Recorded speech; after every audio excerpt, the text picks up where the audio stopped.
ভালোবেসে বিয়ে করেছিলাম। 11 বছর পর আমার স্বামী আরো একটা বিয়ের কথা জানালো। আমি আয়নার সামনে বসে নিজেকে দেখছিলাম। আমি তখন 36-এর কাছাকাছি একজন মহিলা। আমার চুল অল্প পাক ধরা শুরু হয়েছে, মুখের চামড়ায় টান ধরা শুরু হয়েছে, শরীরে অতিরিক্ত মেদ তৈরি হয়েছে। চাকরি আর সংসারের কাজের মধ্যে থেকে নিজেকে দেখার সুযোগ হয়ে ওঠে না। আর অপরদিকে সুমির বয়স 25 কিংবা 26, হয়তো বা আমার চেয়ে কম বা বেশি। কিছু মানুষ থাকে না, যাদের দেখে বোঝা যায় না তাদের বয়স কতটা। আমার মেয়ে স্নেহার জন্মদিনে প্রথম দেখলাম মেয়েটা সুন্দরী, আমার স্বামীর অফিসের নতুন কলিগ। বেশ ভাব তাদের। সুন্দরী মেয়ের সাথে সব পুরুষের সূক্ষ্মতা থাকাটা স্বাভাবিক। আমি ওসবে নজর না দিলেও বাড়ির অন্যরা কথাটি আমার কানে তুলেছিল। মা এসে বলল, জামাইয়ের মতিগতি কিন্তু ভালো দেখছি না, সময় থাকতে আটকা। আমি হাসলাম। জামাই কি গরু ছাগল নাকি যে আটকে রাখবো?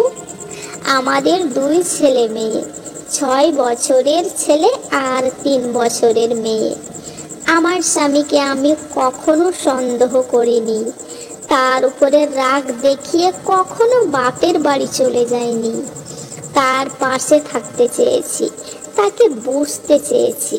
তার নতুন বিয়ের কথা শুনেও চিৎকার চেঁচামেচি করিনি। স্বাভাবিকের মতোই দুজনে একই ঘরে থাকছি। রবিবার সকাল সকাল ছেলে মেয়েদেরকে মায়ের বাড়িতে পাঠিয়ে দিলাম। আমার স্বামীকে বললাম, তোমার সাথে একটু বাইরে বেড়াতে যেতে ইচ্ছে করছে। সেও রাজি হলো যেতে। অনেক বছর পর দুজনে একটা রিকশায় চড়লাম। বাতাসে আমার চুলগুলো উঠছিল।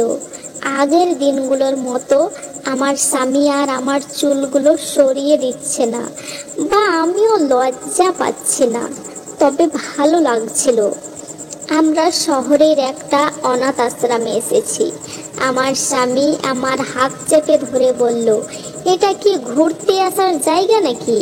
এখানে কেন?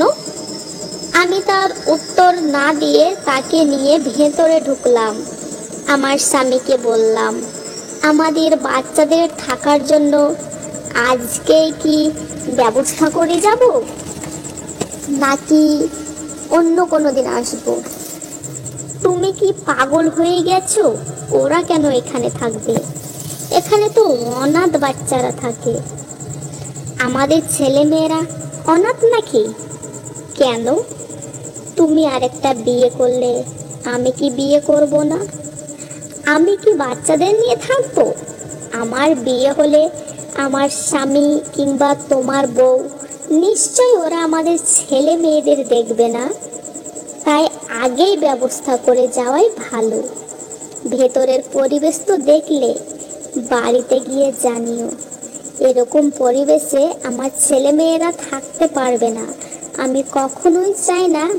বাড়ি চলো, আমি আরেকটু বাইরে ঘুরতে চাই। পার্কে যাব। রবিবারে মেলা বসেছে মানুষের। আমরা মাঝবয়সী মানুষের জন্য পার্ক নয়। আমরা সেখানে আগের বয়সের মতো থাকতে পারি না বা বসতে পারি না।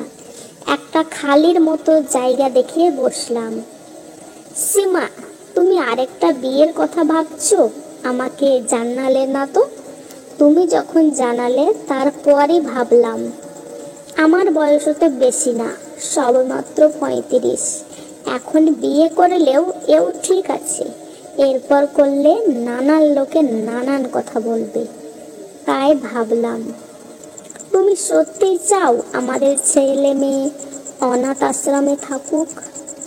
ওরা আমার কাছে থাকবে। আমি সুমিকে সব বলবো। সুমি তার নতুন সংসারে আমাদের ছেলে মেয়ে নিয়ে থাকবে বলে আমার মনে হয় না। আর আমাদের ছেলে মেয়েরা আমাকে মা হিসাবে চেনে।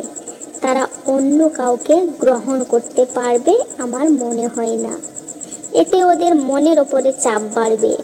তার চেয়ে ওদের কথা বাদ দাও, আমরা নতুন করে আমাদের সংসারের কথা ভাবি।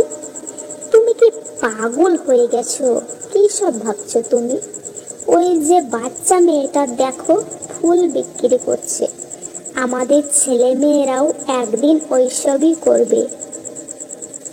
বাবা নতুন বিয়ে করবে, মা নতুন বিয়ে করবে, ওরা এই রাস্তাঘাটে থেকেই মানুষ হবে।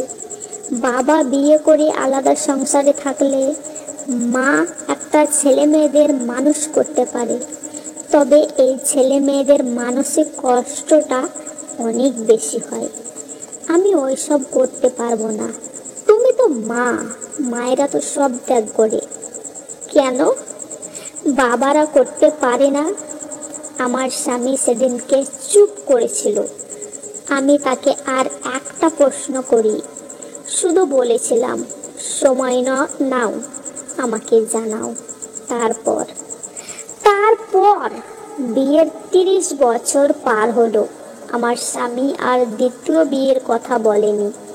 আমার বয়স বাড়ছে, কিন্তু কোনোভাবেই আমি আমার স্বামী